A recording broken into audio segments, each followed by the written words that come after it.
Hello, Deer Park ISD. Today we're going on the road to visit one of our busiest groups this summer. They work really, really hard so that we can all stay cool.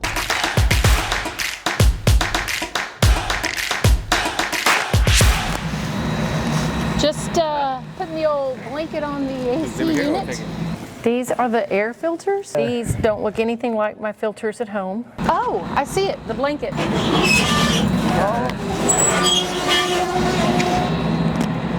Oh, it's sticky. Oh, Yeah. you roll it. Yeah. Okay. We roll from one side and usually. So you're doing it right. I'm impatient. I would have just poked my foot, but I have these good manicured nails that could just rip it. Hey, you're very patient. You're doing it right. I appreciate a job well done. And the way we put them in is using a pizza cutter. Really? Yeah. Okay, I'm curious. And that whole, I see all the fuzz there. Okay. So the pizza cutter goes through the groove then? I got you. You gotta push kind of hard. Don't cut your fingers. No, The pizza cutter. that would be bad. I do not want to cut my fingers. No. How often do these have to be changed? Once every 2 months. Once every 2 months? Mm-hmm. Okay. See the color change here in a second. Okay.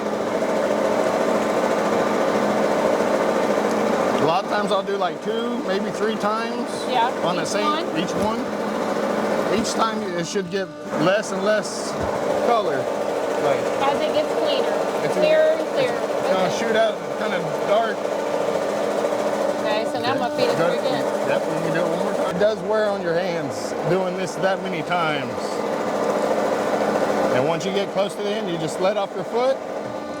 There you go, see how dirty that one was? Look at that, oh my gosh. AC runs more efficiently and our bills are smaller. Correct. Got it. Kind of like changing our air filters at the home. house. Yeah. We change filters on these as well. They're more like baskets to catch more particles. Hey, I just changed a blanket filter. Blanket filter, the big ones? Yeah. Well, we need to get some CTE kids out here as your helper. Oh, okay. And I can certainly talk to Whitney Weaver about that because one of our kids could do this while they're learning from you. You're Awesome. a great teacher. That would work really well. I will have that conversation. Thank you. Thank you. Y'all have a good day.